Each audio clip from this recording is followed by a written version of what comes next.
I had to come back and continue my thoughts walking outside for just a few minutes. Listen, on one level, we gotta keep in check what we put out there. And if we want to reach a lot of people on the internet, okay, so I have those two videos, right? Both of them attracted a bunch of crazy fuckers to my channel that were talking mad shit about hurting the people in the videos where they were burning the flag or blocking traffic, and in some cases, the racial stuff they were directing at me. And we're talking about it at a level that I had never experienced before. The point where you could be like, what the fuck? Are these like Russians overnight targeting me while I sleep? No, that sounds crazy, but there really are trolls in Russia and other countries that are involved in directing American politics and affairs. So, when I wake up, 6 or 7, I look at the comment section. I'm like, oh my God. There's not just the stuff that's been left there over the period of the last year in particular. And like I've said, the rhetoric has really ramped up in the last 2 years, the racial rhetoric. And so I'm 37. I haven't seen this type of stuff and felt this insulted and threatened my entire life until just the last year. And now I can see this is like beyond Nazism. And this is mind control. And it's like they're being controlled by spiritual parasites, demons, something. Technology, something. Some form of technology. Maybe it's not demonic technology. Maybe it's just technology. Something's going on. Some sort of a spell. This isn't right. There are way too many people that aren't using their common sense going, wait a minute, the people in Trump's cabinet, they're not liberty people. They're not going to investigate the Federal Reserve. They're not going to bring the troops back. They're not going to, hey, what about this? Hey. So if Putin and Trump are friends, is Trump heralding some big organic grow your own food movement? Has anybody asked you that question before me? Think about it. It's a show.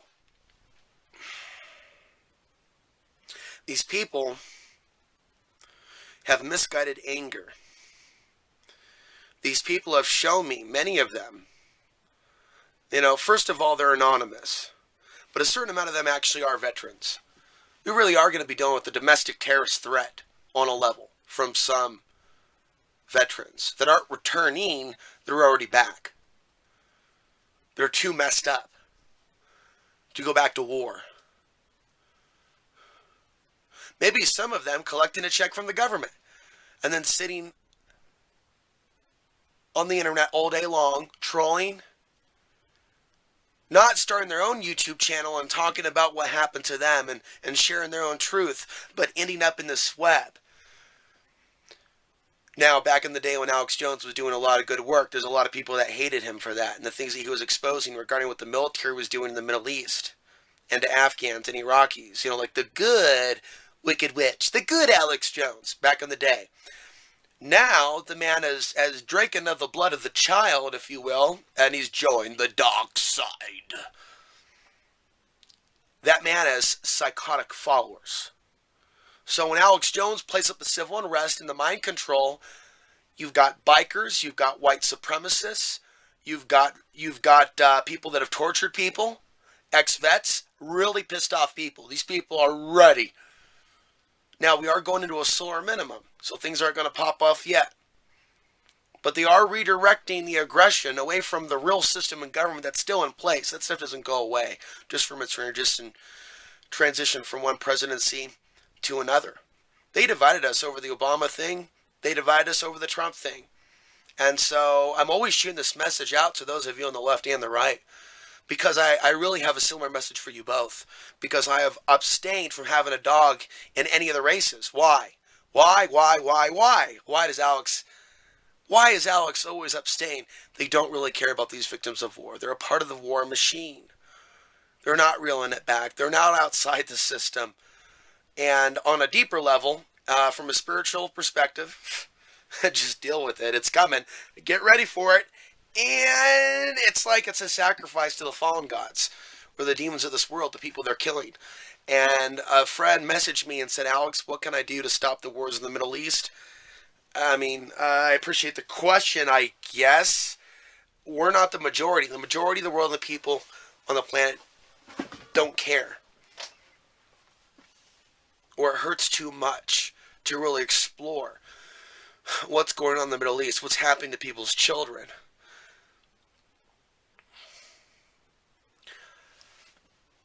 The behind the scenes hijacking of complete nation states and all the trauma that goes along with that.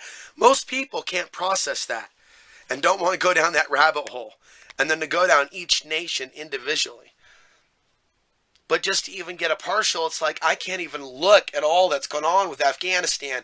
It's way too much for me right now. I mean, you're dealing with some serious trauma surrounding the Afghan situation and how long they've been destabilizing that region and dehumanizing those people more and more. And the lack of empathy with regards to this issue. It's beyond words. So when I see people saying they want to see Portland nuked and all these people killed, drop a nuke on them, you know, and other racial slurs, ragheads, this and the other, the lines blurred between Middle Eastern human and radical Muslim, troubling in a day and age where there seemingly seems to be parallels between Donald Trump and Nazi Germany. Troubling more so with the history of Japanese internment camps in the United States, concentration camps, the Japanese sent to concentration camps, including Japanese that were born in the United States. I repeat, Japanese born in the United States. Are you going to tell me that it's guaranteed? Are you going to tell me that it's guaranteed that we are so far evolved now on this planet that someone wouldn't be locked up just simply because of their race and or politics? And so in the end, it does come down to letting go and letting God. This is a massive battle of good and evil. And I would say that there are probably angels watching over this as well. And there's definitely the temptation towards evil, which I get into a lot of my videos.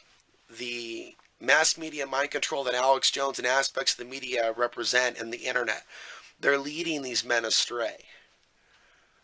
It's like their souls have a price.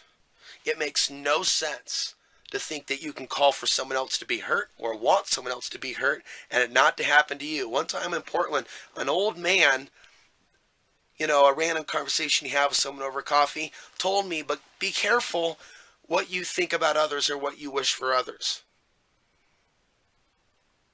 And then I remember a particular talk show host in Portland saying that how he deals with attacks from others, what I wish for you or what you wish for me, I wish for you. Which for a while there I was wondering whether it was some form of magic and whether that was right or wrong. Or use of the occult. And that's not really a right way to put it. The point is I've pondered that, but when the old man said it, it made more sense.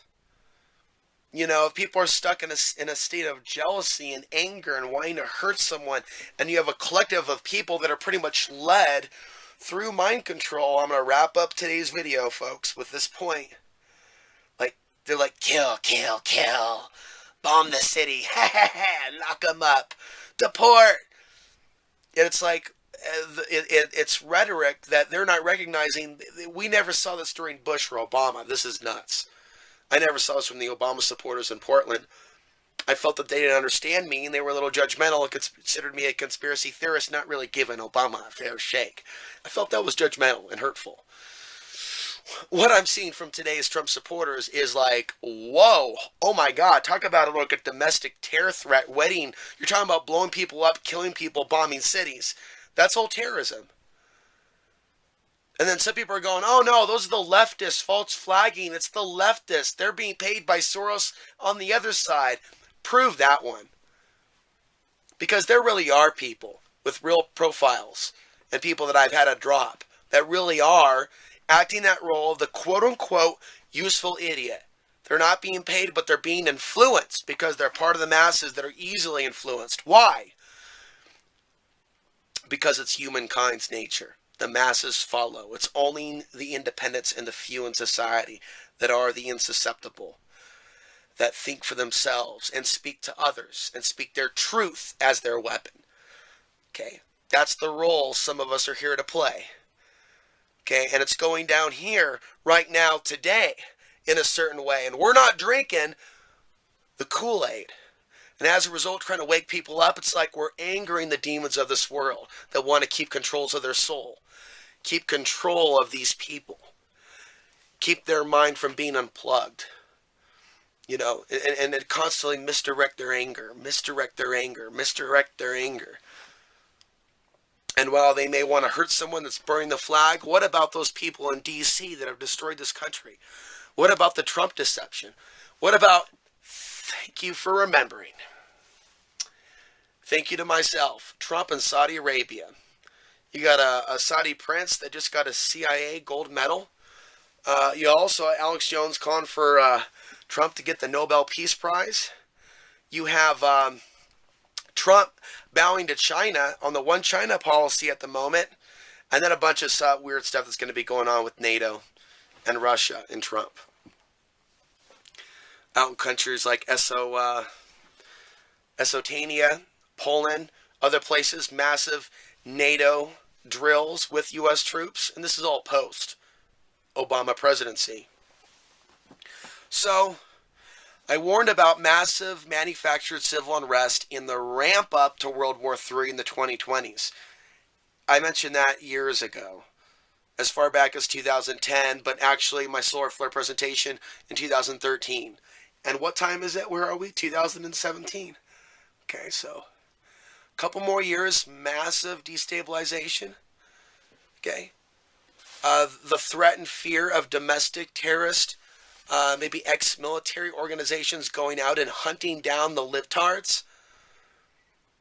Because I hope that's not what's going to happen, but never before have I seen so many comments on YouTube, in my videos and in other videos, and even mainstream newspapers in the comment sections. They're calling for hunting these people down. And it's an increase in rhetoric. The question is, are these things going to go down that way? And or is there some sort of a mind control at play to accentuate this thinking process that we're seeing in so many of our former friends and peers? I'm Alex Yancey signing off. There's a lot more of these questions and answers coming to this channel. Subscribe if you're new.